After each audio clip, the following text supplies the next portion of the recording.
Vous venez d'acheter la Ninja Luxe Café, impatient de vous en servir, puis ça commence. Vous avez le petit signal ici, ajouter des grains, add beans, alors que le réservoir est plein. Votre café qui a un goût très acide, le barista assist qui fonctionne pas super, et la carafe allée qui refuse de démarrer correctement. Si vous avez vécu ces problèmes, restez jusqu'au bout, je vais vous montrer exactement pourquoi ça arrive et surtout qu'est-ce qu'il faut faire pour régler ces problèmes une bonne fois pour toutes. Salut à tous, ici Colin, vous êtes sur Café Lista, la chaîne où on parle café, test indépendant de machine et puis où on apprend tout sur l'espresso à la maison. Aujourd'hui, on va décortiquer les 5 erreurs les plus courantes que font les utilisateurs avec la Ninja Luxe Café. Et attention, c'est pas forcément la machine, même si des fois ça peut arriver, mais c'est plutôt des incompréhensions sur son fonctionnement. L'erreur numéro 1, faire confiance au petit message ici qui dit add beans, ajouter des grains. Le problème, vous remplissez le réservoir à grains, il est à ras-bord, vous lancez un café et là vous avez le signal qui s'affiche, le moulin tourne pas, il se passe rien. Vous regardez le réservoir, il est plein, vous secouez la machine, rien n'y fait. Cette erreur peut rendre un peu fou au début et c'est une des plaintes les plus courantes. Alors pourquoi ça arrive? Le problème en fait, c'est pas vraiment le capteur qui est défaillant, c'est surtout la physique au niveau des grains du café. Quand vous utilisez des grains de torréfaction qui sont foncés,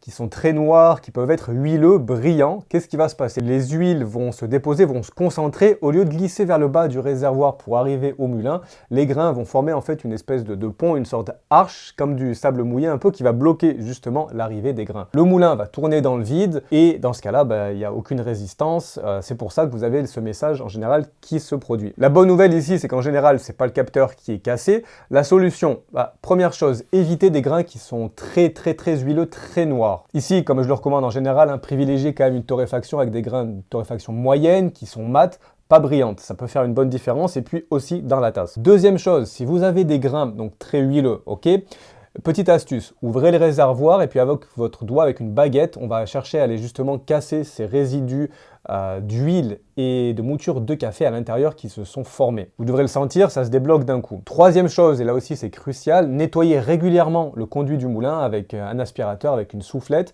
On va pouvoir enlever la trémie, on va aussi pouvoir aller vraiment nettoyer à l'intérieur, enlever la meule supérieure, là où les huiles s'accumulent. Idéalement à faire une fois par semaine ou selon la torréfaction que vous utilisez. Bien, maintenant qu'on a réglé ce problème, la deuxième chose, deuxième erreur, suivre aveuglement ce que vous dit le Barista Assist. Alors la fonction Barista Assist, c'est censé être l'arme secrète de la Ninja, ça fonctionne plutôt pas mal. Elle va vous dire, votre café est trop rapide, moudre plus fin, ou c'est trop lent, moudre plus gros. Bref, vous pouvez suivre les instructions et pourtant, des fois, vous vous retrouvez avec une sorte de boucle infernale, vous changez les réglages et le café est pas super. Pourquoi ça arrive? Alors le Barista Assist, comme on l'a dit, ok, c'est pas trop mal, mais en fait, ça vaut qu'une seule chose, le temps d'écoulement du café. Si votre shot coule en 15 secondes, il va penser trop gros, il va donc falloir moudre plus fin. À l'inverse, si jamais ça coule en 45 secondes, il va penser trop fin, chercher à moudre plus gros. Dans l'idée, ça fonctionne évidemment, mais il y a quand même un angle mort, enfin plusieurs. Déjà, il ne peut pas savoir comment s'est passée votre préparation de la galette si vous l'avez travaillé,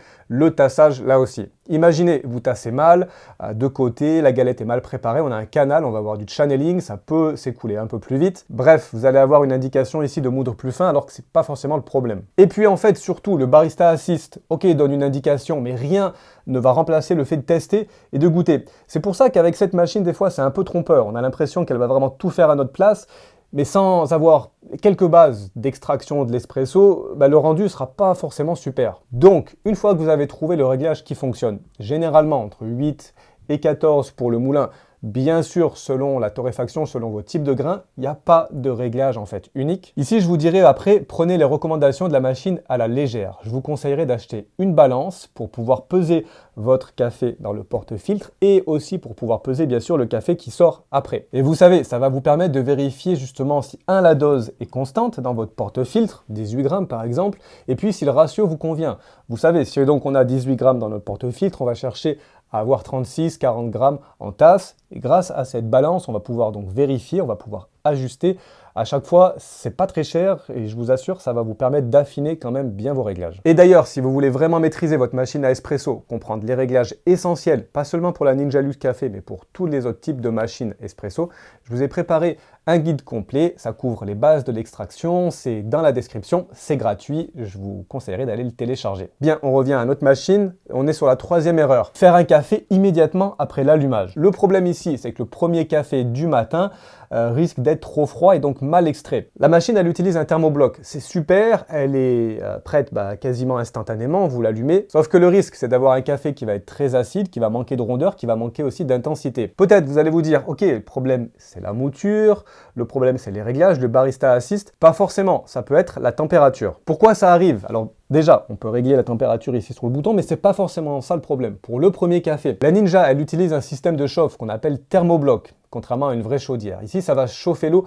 instantanément quand elle va passer dans des espèces de tout petits tuyaux, tout petits circuits. Le problème, c'est quand la machine vient de s'allumer, tout le reste est froid. Les tuyaux internes, la tête du groupe, le porte-filtre en métal, tout va être froid. Donc, même si l'eau sort du thermobloc à 93 degrés, quand elle traverse tous ses composants, elle va perdre 10, 15, peut-être 20 degrés, et vous allez vous retrouver avec une extraction qui va être trop faible. Si l'eau est pas assez chaude, les sucres, les composés qui donnent du corps et de la rondeur sortent pas, le résultat, vous allez avoir un café aigre, c'est vraiment pas bon. La solution, on va faire un espresso à blanc. Avant de remoudre quoi que ce soit, on va lancer un cycle à vide. Vous pouvez le faire avec ou sans le porte-filtre. Sinon, vous verrouillez le porte-filtre dans la machine, vous sélectionnez puissance 1 si vous êtes sur le modèle 701 pour avoir un peu plus d'eau. Sinon, vous lancez tout simplement un cycle complet.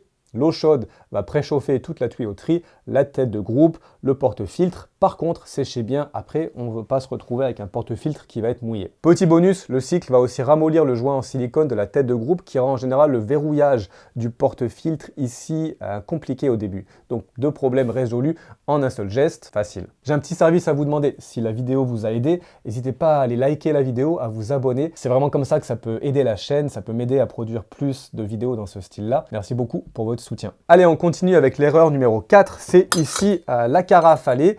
Et justement, la carafe à lait qui démarre pas. Alors, vous voulez vous faire un cappuccino, vous remplissez la carafe de lait, vous la posez sur le plateau, et puis là, vous avez toujours le message qui vous dit de l'installer. Vous l'enlevez, vous la remettez, il se passe rien. En général, c'est un tout petit problème qui est assez facile à régler. Pourquoi ça arrive? Il peut y avoir 2 pièges avec ce système de lait. La première chose, c'est le capteur qui est juste ici derrière. C'est un petit bouton, il est situé à l'arrière du plateau sous la carafe. Si votre carafe est mal positionnée, et si l'anse est orientée sur le devant, par exemple, comme ça, c'est possible qu'il y a une sorte d'effet de levier, que ça soulève très légèrement la carafe, même quelques millimètres, ça peut suffire, et dans ce cas-là, elle ne sera pas détectée. Là encore, solution très simple, si c'est ce problème.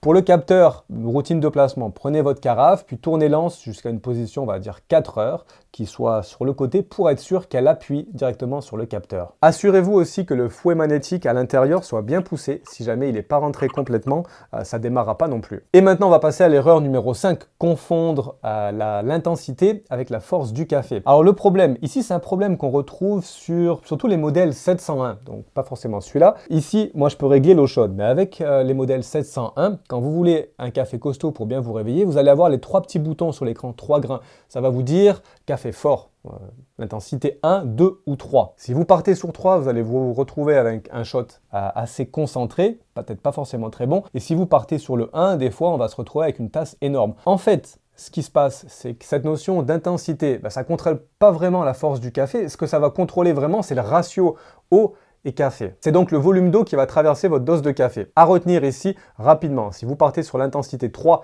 on est sur quelque chose de 1.5 à 1.2, donc l'espresso ou des fois un ristretto, on a moins d'eau. Dans ce cas-là, le temps de contact entre l'eau et le café est beaucoup plus court, et donc pour extraire suffisamment, il faut que votre mouture soit beaucoup plus fine. L'idée ici, à vous rappeler, c'est que idéalement, il va falloir ajuster votre mouture selon le type de café que vous voulez. Si vous partez sur une intensité 1, on est sur quelque chose qui ressemble plus à un lungo. On a beaucoup plus d'eau, et dans ce cas-là, on voudra extraire un peu moins fin. Si c'est toujours aussi fin que l'intensité 1, on risque d'avoir un café qui va être très extrait, qui va être très amer, pas forcément très bon. Attention, la machine ne va pas forcément changer automatiquement la mouture quand vous changez ce niveau d'intensité, c'est à vous de le faire, c'est pour ça que c'est important. Retenez cette règle simple, si vous partez sur une intensité 3, allez chercher une mouture qui sera plus fine, une intensité 2, on est sur un espresso un peu plus classique, on va partir sur une mouture peut-être plus moyenne, en général entre 10 et 14, et intensité 1, dans ce cas-là, une mouture un peu plus grosse. L'idée, c'est donc ne changer jamais l'intensité sans adapter votre mouture. Et malheureusement, c'est les joies de l'espresso, il n'y a pas de réglage unique, donc je ne peux pas vraiment vous dire quoi faire. Tout ça va dépendre, bien sûr, du café que vous utilisez. Allez, rapidement, j'ai encore 3 petites astuces, parce qu'il y a quand même vraiment beaucoup de choses à dire sur cette machine, mais je ne voulais pas non plus faire la vidéo trop longue. Mais ça reste quand même important à mentionner. Astuce bonus numéro 1, attention ici au bac qui va déborder en permanence. Alors le bac d'égouttage, il est plein après 2-3 cafés. Vous inquiétez pas, c'est normal, la machine en fait purge automatiquement de l'eau au démarrage après chaque cycle de lait. Et vous l'avez vu, c'est vraiment tout petit, ce qui fait que ça déborde extrêmement rapidement. Si vous possédez cette machine, il y a quand même de fortes chances que vous ayez déjà eu un débordement dans votre cuisine. Donc, astuce très simple, n'oubliez pas de vider régulièrement le bac, au moins tous les jours.